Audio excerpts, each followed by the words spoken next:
Hey everyone, welcome in. Thanks so much for joining me. So, in today's episode, I want to talk about the power of recollecting the Buddha. I just want to say off the bat that if you're here as a, Buddhist practitioner, great, you're more than welcome. If you're here as just a meditator or someone interested in this topic, or you've watched some of my other content, you just happen to click on this, also awesome. You're totally welcome. And if you have a more secular meditation practice and you're not so interested in a religious perspective, great. I hope I actually can make the case today that recollecting the Buddha is actually still something useful to you, right? So that's what I wanted to start out with first, that often the practice of recollecting or remembering the Buddha gets relegated to a religious practice. But actually, when we really look at the meaning of what it is and what drives the practice, it's not really a religious practice, right? It's just a way to get used to a potential we have. So I just wanted to start out with that, just to welcome anyone from any walk of life, into this video, that you don't have to be Buddhist to obviously listen to this content. And I would argue you don't have to be Buddhist to even practice what I'm going to discuss. I'll say one more thing. The Buddha, the historical Buddha, what we call Shakyamuni Buddha, or some call him Siddhartha, he wasn't Buddhist, right? So I think we can start there, right? We can open up a question of, okay, well, what's this all about then, right? So I hope you can keep some open questions as you listen to this. And even if you're a longtime Buddhist practitioner, maybe this can offer you a new view on a very simple practice and how powerful it is, and also just a way to do this in a more open, as I call it, process-oriented way. So basically, remembering, or the practice of what we call recollecting the Buddha, is a way to remember our own potential for awakening, our own potential for freedom. I want you to just do a quick exercise with me, or visualization practice where, when you think of the Buddha, whether that's like a really beautiful image or statue you saw, or maybe a teaching of the Buddha, or whatever pops into your mind, what do you notice happens to you? What do you notice happens to your energy? What happens to your body, right? What happens in your mind? Just take a moment to do that.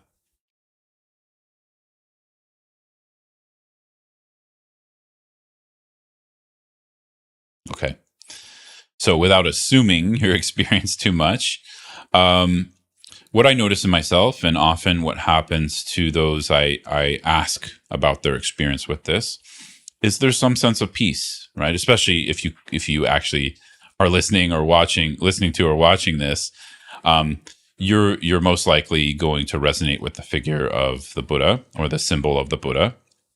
And for most of us, when we think of the Buddha, we think of simplicity. It's a symbol of simplicity. It's a symbol of peace. It's a symbol of, maybe for some people, calmness, right? And then for those of us who have studied the Dharma a little bit more, it's the Buddha is also a symbol of awakening, a symbol of our own potential for inner freedom. But as you continue to maybe work with the exercise I just mentioned, just notice what you feel. Notice what happens to you, right? I do realize there are people out there in the world who may have a different experience when they imagine the Buddha, and I understand that.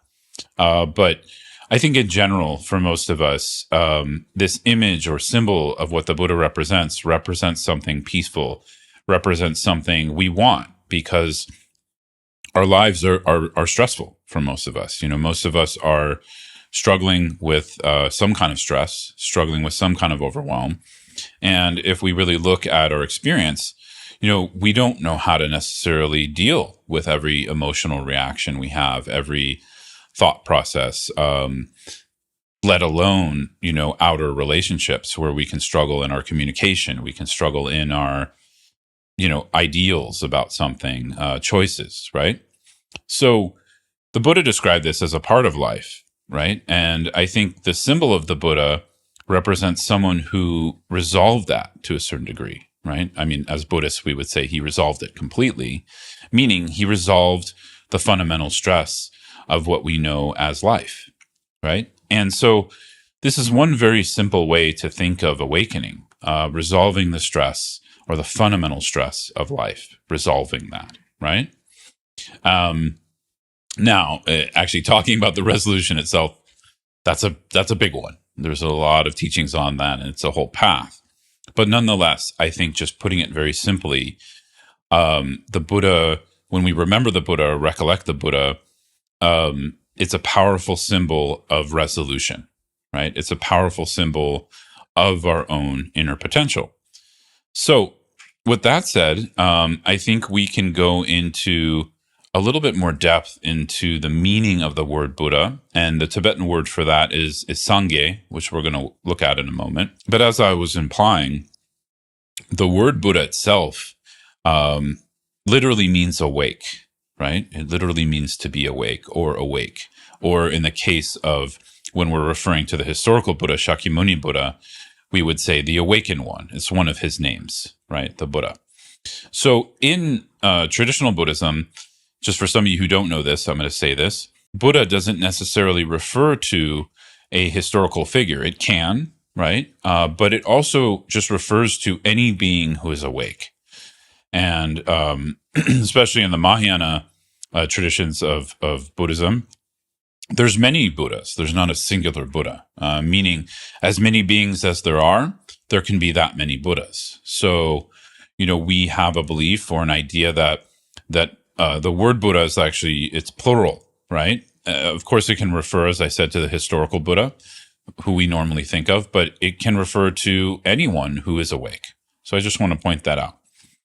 And this idea of awakening, as I said, is a type of resolution that has resolved the stress of life, has resolved the suffering of life. And another way to look at this, the Buddha has a Buddha, anyone who is a Buddha, has awakened beyond any type of confusion of who they are, what the world is, what their emotions and thoughts are. They've removed that confusion, right? But if we look a little bit deeper into the word, I think the Tibetan word for Buddha is a good model to use to go a little bit deeper into, this idea of being awake or what it means to be awakened.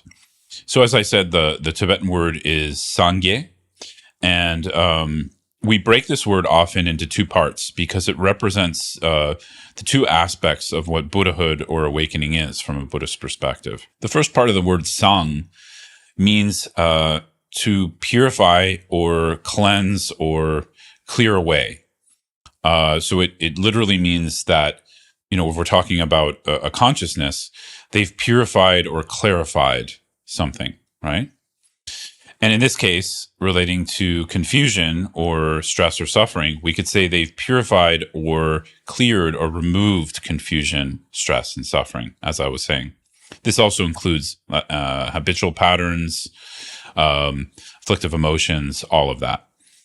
So basically, that's the first part of the word sang, to having cleared or purified. Now, the second part is, I think, a little bit more difficult to understand, in my opinion, but it's really important to include here. So the second part of the word Sangye is ge in Tibetan, which means expansion or blossoming. I'm sure you can find some different meanings, but these are just some of the ones I found. Expansion or blossoming. And we could say generally this means the blossoming or expansion of all awakened qualities. So what happens when we remove confusion or we remove stress or suffering? In this case, it's not that there's a void there. It's that all of these other enlightened or awakened qualities can come. And so a lot of those qualities relate to how then a Buddha or an awakened person is going to interact with others, is going to benefit others, is going to, let's say, serve others, right? And that would come from having expanded into a limitless or boundless compassion. Sometimes we call it non-dual compassion. Also, this includes love. a kind of limitless or boundless love, or I guess we could say unconditional love, but it also goes, even further. And so a Buddhist cleared all confusion, basically remedied their own confusion. And because of that, they've expanded into or blossomed into this ability to benefit others through boundless compassion, loving kindness, and activity. So this is just a very short presentation on this, but this is a way to understand the word Sangye, and I think the richer context of what Buddha means. And coming back to our premise just real quick, so when we recollect or remember the Buddha, this is what we can remember. This is one thing we can bring in, not just that this has been done by, someone we revere and look up to historically, the historical Buddha or Shakyamuni Buddha, but also this has been done by many beings. So when we look deeper into the teachings of Mahayana Buddhism, as I said, Buddha is a plural word. It can refer to anyone who's awakened, and many have awakened according to the lineage, right? Both in Himalayan cultures, India, China, Southeast Asia, Japan, other Buddhist cultures. Many have awakened. It's no secret within the lineages of Buddhism. So what this shows us is that when we recollect or remember the Buddha, we're also remembering our own awakened potential, as I said. We're remembering to enact this. We're remembering to reflect, learn, meditate on the Dharma. It gives us some inspiration to work in our life in a different way, that we don't have to just settle for our, the humdrum. We don't just have to settle for, we're stuck and we can't change. So another way to even think of this is just the idea that we can change. When we remember the Buddha, it's remembering or bringing hope to the idea that we can change for the better, right? So to me, this is really powerful. And as I said, I don't believe this is relegated only to a religious practice. Maybe we can call it spiritual, but, we don't necessarily have to be Buddhist to do this. We just have to understand what the Buddha means as a symbol and also as a, historical figure.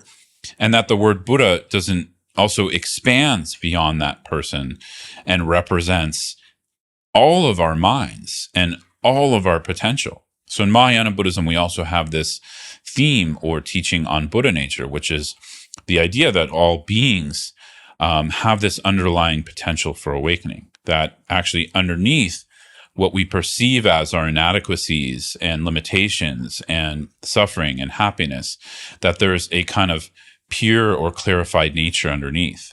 And when we can connect with that pure or clarified nature underneath, that clear, pure nature, we can expand or blossom into our limitless compassion, love, and activity of how to interact with others and in the world in a more free and open way, right? In a more fluid way. So just to give you a way to do this in a very simple form, a way to practice this, of course, reflecting on what I'm talking about, and I would encourage you to study the Dharma deeper, to study, the meaning and the path of what brings us to this awakening, because that's what we mainly put our time and devotion into, and of course, practicing it. But even a very simple practice of this in the morning, first thing when we wake up, I found really beneficial. And this is just a practice of training our minds, training in mindfulness or a type of mindfulness to remember the Buddha first thing in the morning, right? So, of course, this can be the historical Buddha, or in the Tibetan Buddhist pantheon, we have many different kinds of Buddhas. So if there's one in a female aspect that you feel more connected to, like Tara, or you like the Buddha of compassion, Avalokiteshvara, 4-armed or 1,000 arms, whatever it is, whatever symbol of enlightenment that sparks you, that inspires you. When we wake up, the first thing we do is we remember this.